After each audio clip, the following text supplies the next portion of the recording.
Hi, my name is Taofick Okoya, CEO of Fico Solutions Limited, the creators of Queens of Africa dolls.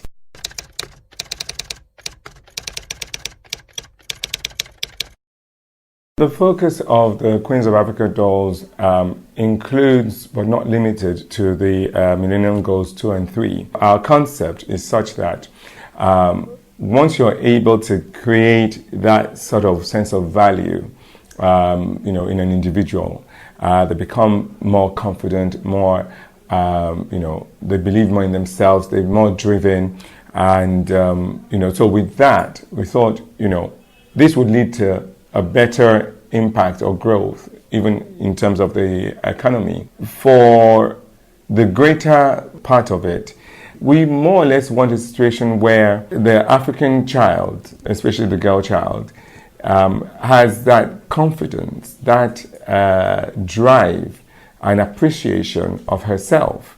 I'm not saying that, Western values are bad or should not be embraced, but there should be a healthy mix. So we are more of, it's a broad spectrum, and I believe that this has an impact beyond just, the trade, the sales, the impact on the economy, but on the individual. I see myself more as a social entrepreneur, simply for the fact that my definition of success when I started my company is not so much about how much money we make as a company per se, but how many lives we're able to reach and touch and impact positively. So with most of my work, I always want it to have some kind of, benefit or impact beyond or besides the financial gains of it. My strong belief is that for the project to be successful and achieve the impact that we want it to, it has to be able to sustain itself. As much as we're looking at making that, social cultural change, or, create that awareness of the importance of having toys in your own likeness, or that would, at the end of the day, improve, self-esteem. It sounds a bit far-fetched, but we cannot undermine the fact that, what children are exposed to in terms of play tools impacts them psychologically in the long run. There are so many subliminal messages that we deal with on a day-to-day basis. Abroad, you find out that when a child has been traumatized, and you have children psychologists, the way they get to begin to understand the mind of the child is either by giving them a pen and some crayons to create like paintings and drawings, and really from there they can tell if the child is from a dysfunctional family or not. The same way they can give them dolls to role play with, and you can be there observing your children as they role play with dolls, and you can begin to see the impact of the things that they've subliminally taken on board. So we look to see that the doll culture, especially maybe in Nigeria, was not so high, because I think dolls were seen as an elitist sort of toy, and the low-income earner or children of low-income earners, probably didn't have. It was more like a luxury for them, and the kind of dolls they got to play with were not of that sort of quality. But for us to create that, that doll culture amongst even the, low-income earners' children, the dolls had to be affordable. That said, there's still the fact that it's a business that needs to run itself. How we strike the balance is in a situation maybe where we could be making like 100% and doing lower volumes. We'll rather do like a less percentage in terms of profit and do higher volumes, because the higher the volume, the more the people the message is getting into, and the more people you are impacting. So it has that ripple effect. So for us, it will continue to be a social, cultural sort of business. Because of the fact that we were not too sure about the volumes we're going to be doing, being a new market, and I was very conscious about the price point, we decided I made the molds, designed the dolls, but had the parts made in China. And then we brought in the parts in pieces and we assembled them here. We clothe them here, we get the hair braided and styled here locally.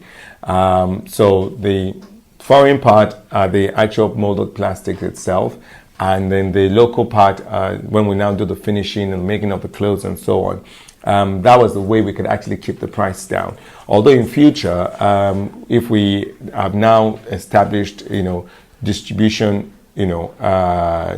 solid distribution network, we plan to actually have our machineries here and produce 100% locally. We get we do have our peak months, we have our not so good months. Our permanent staff, we have 15 permanent staff, and but when we do have large orders, that figure could go up to as high as 50, because we usually get swamped. And so, but what we now do also is that the months that we keep basic production, and then when we need to actually now give it a jump, we bring in some temporary staff, casual staff, to finish the processing and package. The interesting thing with the project so far is the fact that we started about 6 years ago. When we first started, it was slow and we did not get that much of our acceptance, from the children, from the market.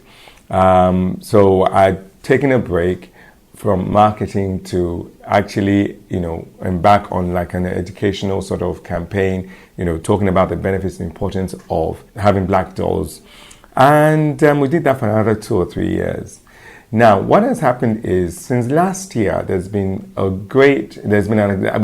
gained acceptance, and there was a greater jump in terms of our demands. Even locally, which we now started working on how to begin to cater for the local market. And in the past few months, we've had even a greater blow up in terms of demand from, international markets. Our plan initially was to now start planning for export towards the later part of this year, but our plan seems to have been fast-tracked. So we have had to double up on our production, and we're working on how to increase have a more effective production output. At present, we do roughly between 100 and 150 units of the dolls a day. Our sales it fluctuates. January till date has not been so great because, but usually we find out that the festive seasons actually, creates a great jump in demands of our products, and I think that's simply because of people having parties, giving out gifts, and so on. So around during our really good months, we do, because we have two ranges. We have the Queens of Africa range, we have the Naija Princesses range. Queens of Africa is more like the premium brand, while Naija Princesses caters more for the mass market. So we end up doing sometimes greater volumes in the Naija Princesses, which can range between 3,000 to 4,000 during the good months, and the Queens of Africa also about the same quantity. So we are looking at having to increase our production, because if we're now looking at not just Nigerian market, the African market and the international market, those quantities that we're doing in terms of production daily will definitely not suffice. So we're working on it now to increase our production outputs daily. We do have plans for growth and expansion, not just in Nigeria, Africa, but the world, in the world, as a whole. Already, the project is tagged Queens of Africa. We started with the Nigerian dolls, with the Nigerian series. And even in Nigeria, we do have more than 3, tribes. But what we've done is just focus on the 3 major tribes initially.